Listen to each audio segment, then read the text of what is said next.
This is mainly for second period. We weren't able to meet today and do the last piece of this investigation, but fourth period you can watch it certainly and get something out of it if it went by too quickly today. So where we got to at the end of part one was the idea that the relative rate of change of a product is the sum of the relative rates of change of the factors. That's very cool. If we have, if one in formulas, whenever one quantity is the product of two others, then its relative rate of change is the sum of the relative change of u, rate of change of u plus the rate of change, relative rate of change of v. Very neat. And in another video, I'll talk about how that turns into the product rule as seen in the book and how you start doing lots of manipulations in algebra with that. Okay. So number one here is what I'm going to want you to do for homework and just practice with this rule on products. If you feel like you believe this rule and know what it says and can use it, you can go through these things pretty quickly. But if you want to kind of use this as an opportunity to convince yourself more of the truth of the rule, you can do it more slowly. So the slow version would be, oh, it's going to blank out here. The slow version would be here. The population of Albuquerque is 500,000. Let's say it's increasing at a rate of 10,000 people per year, so it's 2% per year growth rate. Suppose the water use per person is currently 30,000 gallons. Well, what's the total water usage? That's just the product, right? So it's another instance where the total is the product of these two things, and so it's going to be like the rectangle example. And then for B, for example, if the water use per person is increasing at a rate of 3% per year, you can figure out after 1 year, based on these two numbers, how many people are in Albuquerque. And based on these two numbers, you should be able to figure out after 1 year what was the water use. From those two, you can actually figure out what's the new water use, and what's the new, and what's the rate of change, what's the relative rate of change. So if you want to do that, very much like what we did in the earlier part of the investigation, that's totally fine. But I'm okay with it if you shortcut that, if you believe this rule, and if you think you can apply it accurately. Okay, and the same for the rest of that problem. Okay, now number two is something that we didn't get to at all in second period, which is what if you have a quantity that's the quotient of two other quantities? Okay, so let's look at this. The population of New Mexico is 2 million. That's about right. And suppose we know the total income, the aggregate of all income for all residents. Suppose that's $80 billion. And what we want to do is relate that to a per capita, which means per person income figure. And the definition of per capita income is just the total income, let's say the 80 billion, divided by the population. And we want to think about how that changes when the total income and the population change. Okay, so for lack of a better letter for per capita income, let's call it Q for quotient, and I for total income, and P for population. That's our formula. So we've got a quantity that we're interested in, thinking about how it changes, and we're going to get information about how the total income changes. Maybe that's something collected by like a state office of economic statistics or something, and how the population changes, which of course everybody's interested in and would be determined by the census. Okay, so let's look at this first question. If the total income were constant, so that's going to simplify things a little bit, and in particular, it's going to say that the rate of change of I is 0, and so certainly the relative rate of change, that would be, let's look at rate of change. Oh, actually, no, let's not look at rates yet. Let's just look at changes first. And so that's 0. And the population increased by 4%. Oh, okay, let's see. How do we figure that out? Let's do it really carefully. The population, oops. There we go. The relative rate of change in population was 4%, or 0.04. And so what's the actual change in population? The actual population is 0.04 times 2 million, which is 80,000 people. Okay. So the new population, I don't know why it's doing that.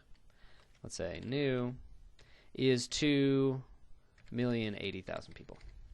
Okay. So why is that interesting? It's because I want to look at what happens to the actual per capita income. If the population is increasing and the total income isn't increasing, it's staying flat, that's not good news. What must happen as I increase the denominator of a quotient and I don't change the numerator is the quotient must decrease. And that's a really big part of this story. So when I increase the denominator, all other things being equal, the quotient decreases. Okay, So the new Q is just that same pot of money divided by more people. Let's see if it can do that for me. Oh, it didn't like that at all. I don't think it likes the commas. Commas are nice for visual display, and it probably need numerical. There we go. Okay, so the new Q is 38,462. Okay, well, what's the delta Q? The change in per capita income is this minus the original, which was 40,000, and that's minus 1538. Okay, dollars per person. So that's, let me put in the units. That's dollars per person.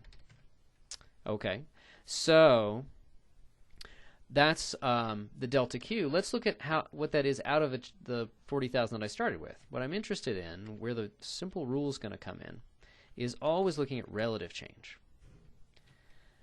Is $1,538 per person really a big deal? Well, if everybody's a millionaire, then that wouldn't be a big decrease. It'd be a decrease, but it wouldn't be a big decrease. But let's look at it relative to everybody's actual income. Relative to the average income we started with. Ooh, let me not do that. Then what's that going to be? It's minus 0.0385, basically. Or minus 3.85%. That's interesting. That's suspiciously close to negative 4%. So that's approximately, that's close to minus 4%. Fascinating. So when the denominator goes up by 4%, the quotient goes down close to minus 4%. Okay. So that gives us a suggestion. The delta I over I was exactly 0%. And this one was 4%. Let me put it back in terms of percent. What would be the simplest operation that would take these two numbers and produce this guy? It may be the difference of these guys. So maybe the difference of the rate of change of the numerator and the rate of change of the denominator. That would be really cool because it would be very, very parallel to our product rule. Remember, the product rule was that the rate of change of a product is the sum of the relative rates of change of the factors. Well, if we change product to quotient, that's the opposite of a product, it would make a heck of a lot of sense if this just changed to difference, because that's the opposite of summing. And in fact, that's the rule we're going to see is true. Now, of course, it's not exact here, because it only becomes exact when you look at derivatives and tiny, tiny, tiny changes. A 4% change is not tiny enough to make this rule exact, but it's definitely suggestive. Okay, here's a very similar question. Part B, if the total income were constant, same assumption, and the population increased at a rate of 4% per year, instead of just saying a 4% increase and I didn't tell you how long it took to do that, how fast would the per capita income decrease as a percent per year? Okay. Well, this is not intended to be a hard question. It's just intended to realize that if I can understand questions about the relative change of something, I can then understand the relative rate of change. If this all happened in 1 year, if that increase of 4% population happened over 1 year, then this decrease of 4% in per capita income happened in 1 year. And so the answer is just exactly the same. That is going to be close to a minus 4%, except the units just change. It's 4% per year. Okay. So from now on, we're going to do things as a rate of change. Okay. So now, if the total income increased at a rate of 4% per year, and the population increased by 4% per year as well, how fast would the per capita income change? So now I'm increasing the numerator of a fraction by 4% and the denominator by 4%. I'm basically multiplying them both by 1.04. That's one way to think about it, sort of algebraically. But also you can just think about it. If the population increases by 4% per year, is it really good news or sort of mediocre news or bad news that the total income increases at a rate of 4% per year? It shouldn't be that surprising. It's very neutral news. The reason for that is that that's exactly what would happen if the rate of change of per capita income, delta Q, delta T, and let's make it relative, would just be equal to 0. Okay. Hopefully that's pretty intuitive. Most people find that one pretty intuitive, that if they're both increasing at the same percentage rate, then you're going to get no change. Well, that's exactly what our conjectured rule would say. 4 minus 4, the rate of change, percentage rate of change of the numerator, it's income, minus the percentage rate of change of the denominator, population, those would cancel out and you'd get 0. Okay. Now let's see. What would our guess give us here? I'm not going to do this out in detail because I don't want the video to be too long. But you can figure this out just very much like the way Part A worked. If the total income increases at a rate of 2% per year, oh, good news, great, right? But the population's increasing faster. Well, how fast would the per capita income change? And is it going up or going down? Well, if we start believe our guesses, that we would expect that the rate of change would be minus 2% of the quotient for the rate of change, the proportional rate of change of Q as percentage per year. Oh, minus 2% per year. Okay. So, it's kind of quick, but here's the proposed rule. We would hope that the rate of change of a quotient is the relative rate of change. The crucial thing is that this doesn't work out in a simple way unless you use relative rates. The relative rate of change of a quotient is the relative rate of change of the numerator minus the relative rate of change of the denominator. Very, very similar to the relative version of the product rule.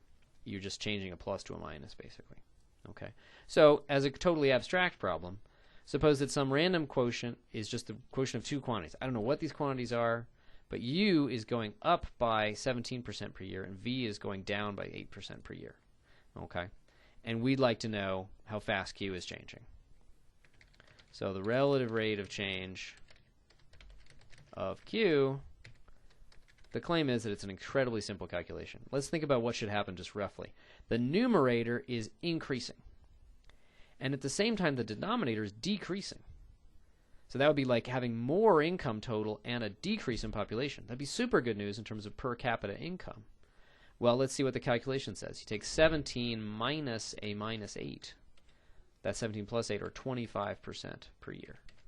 And that would be our claim for the relative rate of change.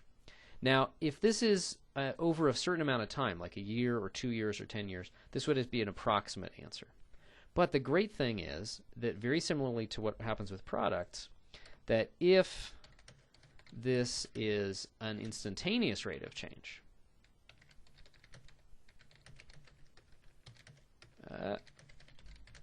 then it's an exact rule.